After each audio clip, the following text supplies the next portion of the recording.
Hi guys, it's Emily from Novel Novels and welcome to today's video. This is my March wrap-up part 1. There you go, Sleep's already in the background. But it has been an amazing month so far. Obviously, it was my birthday last week. I got spoiled rotten.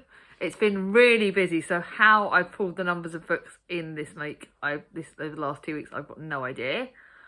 But as of the day of filming this on the 15th, I've read 15 books and I've got one that I'll be finishing today. And I don't know how long it will take me to read another one. I have done really well. I have got an audiobook on the go at the moment. It's The Last Summer by Karen Swan. But it's not grabbing me. Like, I'm listening to it because I need an audiobook and I thought, you know, it's all right. And Karen Swan's been really hit and miss for me. But I've got the Switch that's coming out of my library and giving to me. I can listen to the Switch on the 20th, which is next Monday. And if I've not finished the last summer by that Karen Swan book, by the time the Switch comes in, I'm just going to listen to the Switch and just stop listening to it because it's not grabbing me enough. It's a book that I would DNF if I physically had it because it's just not grabbing me. But I know you want to hear about my audiobook, so I thought I would include that. So let me show you what books I'm currently reading, and then I'll show you the books I've read. So I am reading Martin Chuzzlewit by Charles Dickens, and it's a success so far. I'm doing what I did last time with Nicholas Nickleby and reading big chunks. So today, the day of filming this, I'm reading, let's have a look, basically like 110, 111 pages, because I didn't realise how big this was. I need to read slightly over 100 pages each week. So I'm going to read a big chunk of this morning as soon as I finish this. Due to the strikes, I've got one of my little ones are off today, so I've got to do parenting as well. But I'm going to do a solid reading chunk of this once I've done some housework. Obviously, I'm reading my Catherine of Aragon. This was my proof copy that I got sent by Tandem. My Catherine of Aragon, the Six Tudor Queens, the Last Queen, the Catherine Parr book. I'm reading that for the Tudor along. I'm reading about 50 pages a week on that, and that's going really well. So that can go there. I've started yesterday, and I know I'll finish it today, because I'm about just over halfway through, The Museum of Broken Promises by Elizabeth Buchanan. It's all right. It's apparently historical fiction, even though one of the timelines is set in... The historical fiction line is set in 1989. I was 10 in 1989. This is wrong that this is classed as historical fiction. But it's a bit of a slow-paced book. But look at the bookmark that Mia chose to go with it. How perfect. I just can't believe it. I wish I could keep the book purely just because it matches the bookmark. Mia chose that bookmark and she's so good at that. But it's all right. You'll hear a bit more about it on my wrap-up part 2 because obviously I would have finished it by then. Then for the literary Doris read-along, I started last night, Royally Doris. It's a lot bigger than all his other books. But it's like 450 pages. But I think I'm going to solidly, once I finish The Museum of Broken Promises, I'm going to read this today and tomorrow because it is like a hug in a book reading one of Charlie's books. Charlie put a lovely comment to me on the start of the book, and he put a lovely comment about the beta readers at the end. I love Charlie from Charles Keithcote.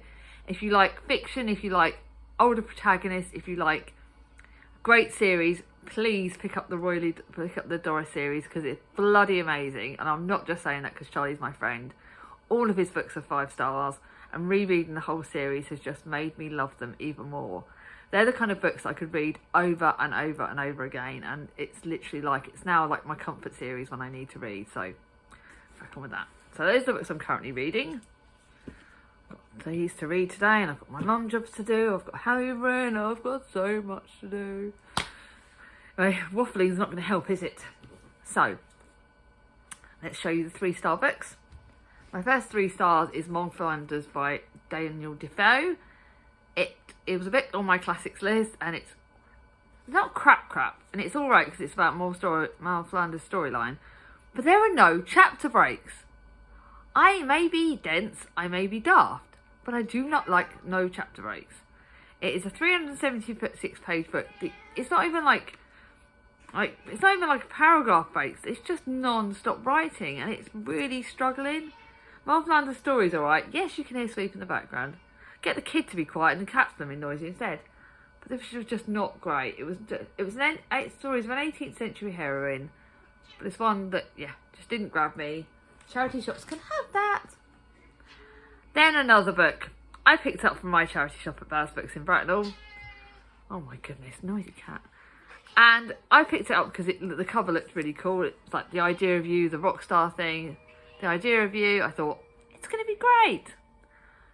Once I picked it up, I checked what Gemma from previously Read a Book Gem thought of it. She didn't like it. This should have been my goal. This should have been my key to say, don't read it. It was my TBR jar pick. The fact that Gem didn't like it makes me think it should have been, I should have just DNF'd it. But I didn't.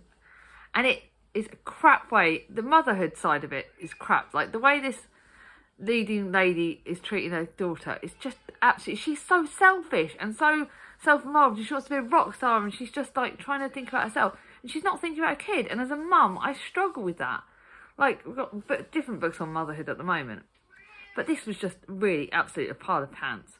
It's 3 stars, but it was pushing it at 3 stars because some bits were obviously I like the whole rock star thing. I've got a thing about the bad boys. But this was really, like, yeah. I don't even know if I should have rated it 3 stars. Maybe I should have rated it lower. Then I got my thriller for the month, which was The Book Club by C.J. Cooper. And you guys know I'm not a massive thriller lover. I do get some that are really amazing. And I've got one here that's a book that's a mystery that's a lot higher rated. But this was like the book club.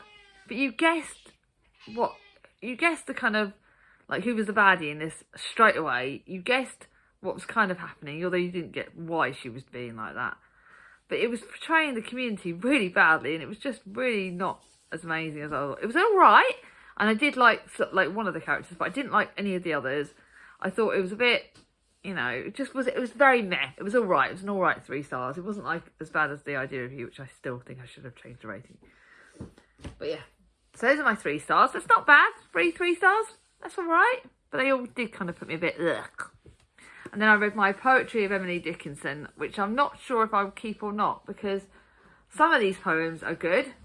I don't have to take pictures of them, because some of these were like really, really good, and then the others were just meh. I know I've got my Poetry of Emily Bronte poems upstairs, so maybe I'll just keep that.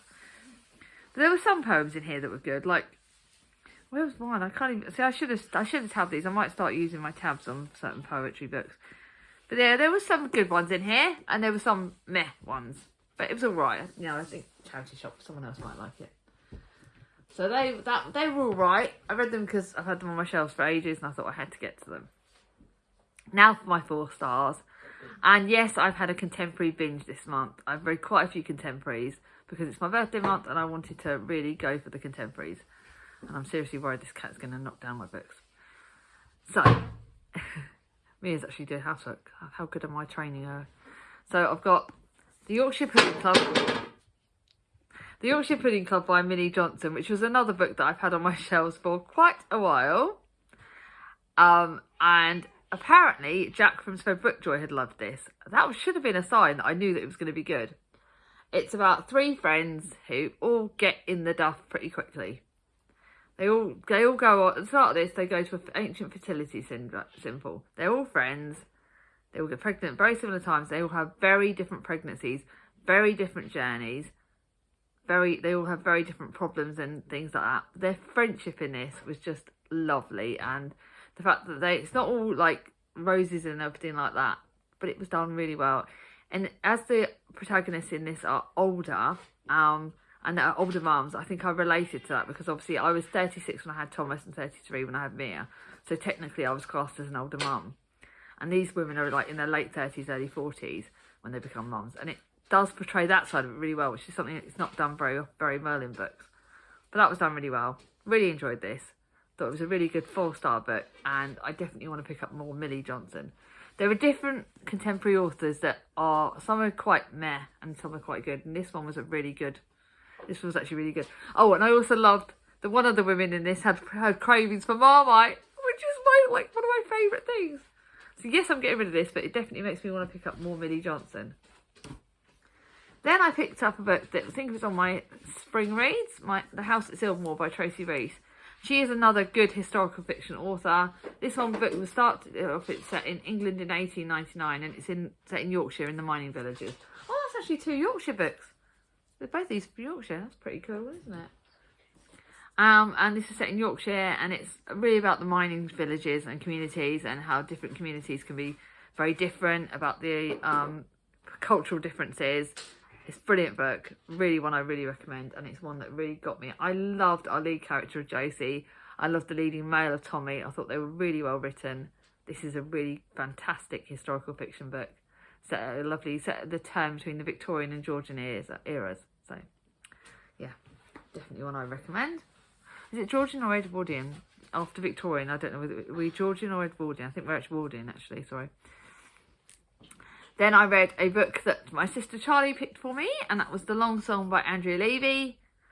Very, very, very hard-hitting. Oh, by the way, I forgot to say, in the Pudding Club, there are some triggers. If you want to know what those triggers are, let me know in the comments down below. I don't like sharing triggers without people wanting me, without checking with you guys. But there are some real triggers in this one as well. This is set just after the slavery is getting abolished, and it's at that time in Jamaica where the slavery is sort of going out. It's all right. It's sort of told by the author's writing style. It's definitely interesting. Andrea Levy's definitely got an interesting thing, but it is very hard hitting. It was 4 stars. It wasn't as 5 stars like I hoped it was going to be, but it was still very good. Then I've got M is for Mummy by Katie Cox, and this is where me and Gemma actually thought differently, because she didn't like it at all, but I did. But I can see why Gemma didn't. There are some bits about motherhood where the struggles of motherhood, and where you kind of like the parents kind of like, it does put the gory side of motherhood when the kids are babies and you don't get any sleep and you've got, but it does portray autism quite well. That's in my opinion, it portrays it quite well, and it also touches on adult autism, which I can't really say who, but I think that was actually dealt with really well. I think that was for me the bit that I liked. I thought that was represented well, and the fact that as a mum we kind of give up quite a lot. But like the same breath, I don't think it should portray motherhood as like you're resenting your kids, because I don't resent mine. I found motherhood a lot better when I started realising that my kids would get the best of me when I looked after me. And I think that does need to be presented better. That's why I loved a different book in this. Your children will see happier you. If you get happy in yourself, and you don't have, your world doesn't have to centre around your children. But Mia's screech now attacking me. But yeah, I did think that it was quite good. It's a good 4-star book, but yeah, other people can read that. Now to my 4.5-star book, and this was one that I was actually surprised how much I loved it. It was my buddy read with Gem that was previously reading a book. Gem, why do I keep saying that? Because there's 2 Gemmas. This was The Long, Long Afternoon by Inga Vespa. It's historical fiction / mystery, but I class it as mystery because that's the centre of it. And this was, yesterday I kissed my husband for the last time. In the summer of 1959, the well-trimmed lawns of Sunny Lakes, California, is under the sun. At some point during the long, long afternoon, Joyce Hanny, wife mother, vanishes from her home. It does tackle a game race in this. There is some game triggers, but it's a real mystery, and I did not get what happened to Joyce. I really could not have got it. I kind of got who one of the baddies were, but I loved the fact that it does turn racism on its head, because yes, it talks about like Ruby's the family help, and she's black, and she goes in to help the family, and how her sort of storyline intermingles with theirs. It's done really well, because yes, they're slating Ruby, yeah, but Ruby's got this strength where she's really fighting against it, and I love that. Thought it was really, really well done. It's a really good mystery and thriller, and I definitely recommend this to people. If you like historical fiction, if you like a bit of race, if you like mysteries, this is a really, really good mystery. It wasn't gory or scary till the end, but I must admit, if I hadn't been reading it in a buddy read, that end bit I would have jumped through. It was amazing. Now to my 5 stars. So, I've got 6. I realised I haven't actually put my favourite for the month. And I always do that, don't I? So I'm going to have a quick look. As I'm talking to you, I'm going to decide my favourite. In fact, I don't need to decide. I know what my favourite book is, I think. But see if you can guess. I'm really thinking. This is dangerous, me thinking. Mia will tell you that. Me thinking is very dangerous. Actually, I do know. I know, but then I'm like, oh, no. I know. I wonder if any of them are going to go on my favourites of the year. But yes, my brain's ticking along. So let's show you the 5 stars, and I think I'll pick my favourite. The first one is Walking on Sunshine by Giovanna Fletcher. I am going to let my mum read this, actually. This is going to go on my mummy pile because I think she will like this. It does, at the start of this, Mike loses his wife, his partner, Pia, she dies just before this starts. She loses her to breast cancer. I think that's pretty well portrayed in this. And then his best friends, Vicky and Zaza, rally around to help. And the truth is, in Pia's absence, they all need more than a little help. Just engaged Zaza fears the next step. Mum Vicky has lost sight of herself. Again, you're tackling parenthood and how that can be quite tricky. And luckily, Pia has left a list of loving instructions to help them cope. This is amazing, and it does tackle it really. This does tackle, I think, for me, Vicky's parenthood struggles are actually done really, really well, and I related to a lot of that. And I think that was really good. I think grief is obviously tackled really well, and I like the way this actually tackled the grief element of it. Zaza bit was done really well. Her own scars have been written really well. I thought this was a really, really good book. I loved it. Giovanna Fletcher did not disappoint at all. So that's a mum book. She can borrow that. The next one mum won't borrow because it will scare the bejeebers out of her. No, it's not scare her, but it scared me.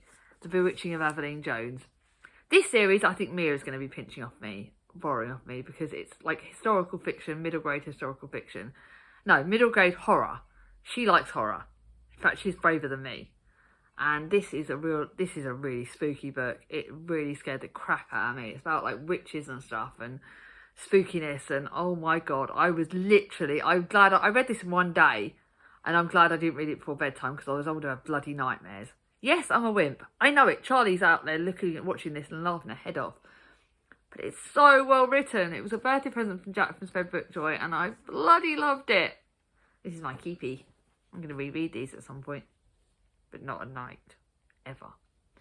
Then the next book was a surprise to me because it was a book that it's one of my series books. I was just starting the Why Mummy Drinks series. Originally, I rated this 4 stars. On a reread, I rated it 5 because there was something about this that I really, really loved. And I think for me, it was the fact that it really, it reminded me, because I read it and didn't read it in the right order the first time. So it went from 4 stars to 5 stars. And this woman creates an app, the Why Mummy Drinks app, and she portrays motherhood, and again, in a very real way. How, you're feeding your kids whatever you can give them to eat, because they won't eat stuff and you want them to eat, and they drive you crazy. You're looking forward to the drink when they're in bed. Totally bits of motherhood that I got. And there's friendships in this that come into play, and it's just really good. I remember this was the first series of books that really made me feel seen. I thought I was going to be I wanted to be one of those mums that is all about my kids, that takes the kids to all the different clubs and does everything. And over the years, I've realised that each mum is different, and each mum has their own different battles. And now, yeah, Thomas goes to bed. I have a good glass of gin every now and then. Not all the time, obviously. I'm not there, But I do. I'm not afraid to say, yeah, give me a glass of gin. At least even now he's getting a bit older. Have a glass on a Friday night. Have a bit of fun. And it made me realise that my kids get the best me when I'm happy. And this was what I loved. And I loved rereading this book. In fact, Mia says sometimes when she sees me drunk, she actually loves it because I'm so hilariously funny. And do you know what? She's realised I'm not irresponsible. I do obviously have a sense. We've always got adults around, but I'm having a laugh, and my kids needed to see the happy side, and I just thought this was brilliant. Absolutely loved it. Then the book, which is the second in the Storm Sisters series, the second in the Seven Sisters series, it's the Storm Sister, which I buddy read with Guy from Guy Rathina. OMG, I thought I loved the first book, The Seven Sisters, that was centred around Maya, and then I picked up this one. It is a slow start, but OMG, I loved Ali's storyline, and I really can't give much away, but we got Ali's obviously part of the Seven Sisters. They're all adopted when they were born, and when their father dies at the start of this, he gives them links to their past. They can find out where they come from and everything else. So you have the historical fiction line, which in this case goes right back very, very early on. I'm trying to think how far back it goes. You would have thought I would. And one of these days I'm actually going to write notes about how far back this goes. But this was the historical fiction side was really well written. I absolutely loved it. And then 1876 is where the historical fiction line sort of starts off. And you don't know how the past and the future lines are going to interlink. They do interlink really well. You don't know how they're connected, how Ali finds out about her past. But this is done so well. But I will warn you, this book killed me emotionally. I was so tearful. I was so, oh my God, I love Ali. I thought I liked Maya's character, but I love Ali the most at the moment. I don't know if any of the other sisters could be as good as Ali. This is so good, and I loved it. It's brilliant, brilliant, brilliant. Can I give you sneaky peeks? And then my lovely sister Charlie from Charlie Book Reads lent me the next in the Pages and Co. I think there's apparently one more book that's in the series that's going to come out. It's a series that I've borrowed from her, so I'm not buying it. And obviously a series, because this is her copy, I had to really look after it. I can't give too much away because it's right near the end of the series. But this one centres around Milo. And there are some twists in this that I didn't expect. There was actually some scary bits for me. And yes, I know I'm a wimp. This is Milo's story, and he's going off to try and find the botanist and get his uncle back. And just, oh, it's so much fun and just so good. And the pictures in it are gorgeous. And, oh, I love it. I love the middle grade books with the pictures. Look how cool. It's just so good. So good. I love middle grade. I'm not ashamed to love middle grade, actually. Mum's borrowing that, actually. That's definitely... Oh, I just realised. Can't give Mum the Why Mummy Drinks book. Don't think she'd approve of that. And then last but not least, my reread for the month, and this is Going to Hurt by Adam Kay. And I did like it. I thought it was really good. I actually don't know if I'm actually going to keep this now, because as much as I like this series, I think I've read it like twice, and it's not one I need to read a third time. The reason why it's not affecting my numbers is this is my copy, and originally I read it from Charlie's copy. And this was set right at the early stage, so this is set in around about 2000. And Adam Kay's story is sad, like how he left being a doctor, left the NHS and what he did. I don't think I'm going to actually buy his latest book in hardback. I'm going to wait until it comes out in paperback, because it was good, but do I need to read it again? It's still 5 stars, and I still loved it. I loved it. And I think that it made me laugh, made me cry. But actually towards the end, it really did make me cry. But for me, it's kind of a little bit, because of the amount I've been in hospitals over the years, certain bits really triggered me. So I actually think for the first time, I'm actually going to be sensible and unhaul and look after myself. Because I need to protect my mental health, don't I, you know? So, I think it's pretty easy to guess which one's my favourite book of the month. But have a think. I have had an amazing month so far. I've got, in the second half of the month, I've got my 2 try-chapter tag videos that books I'm going to read. I'm not going to tell you which ones, or 2 or 3. I'm not even going to tell you how many I kept. I've got some that I'm going to be reading. I've got my buddy read with my sister Charlie from Charlie Book Reads. I've got we're going to read The Long Way to an Angry Planet. I'm going to read Mothers and Daughters by Erica James, because that's a book that I'm saving for Mother's Day, because that looks perfect mother. See, I am celebrating. So on a couple of days after this goes live, it's Mother's Day. I was going to be like, do you know what? And that's another thing. I was going to be like, oh yeah, I'm going to like cook them a roast dinner, and I'm going to do lovely meals because it's my last Sunday off for a while. And I thought, actually, it's Mother's Day. I'm actually going to cook a meal that I love, and a meal that's easy, and I'm going to let the kids spoil me for the day. She's over there. She's going to take the hint. I want to be spoiled on Mother's Day. If she's listening, I want to be spoiled. So I'm going to actually make bolognese, because I love a good old homemade bolognese. It's she's happy. It's a meal she likes, but I'm going to make a good homemade meal, and I'm going to spoil myself, and I'm going to have some real pamper. And I think, I know this is coming out before Mother's Day, but I want to wish all of you mothers out there a happy Mother's Day. To those of you that haven't got mothers anymore, I'm sending you all my love. I'm lucky to be blessed with mine, and I think she's the best mum in all the world. To all of you that are mums, I really hope that you get spoilt rotten, because I tell you what, and those of you that are fathers that are doing mothers' jobs, celebrate yourself. But let's all share the love. Let's hope the second half of March is an amazing month for you all. Did you guess, by the way, before I go off my own tangent of chatting, my favourite book of the month at the moment is The Storm Sister. And normally I don't do a series book in the as the favourite of the month, but this was amazing. So, what's been your favourite books of the month so far? Let me know down below. Are there any? Let me know how you're doing. How's your March going? I'd love to hear. I love chatting to you all in the comments. You're all absolutely amazeballs. and I hope you all have a great rest of the month. If you like this video, give it a thumbs up. If you're new to my channel, not subscribed yet, ring on my ding-a-ling.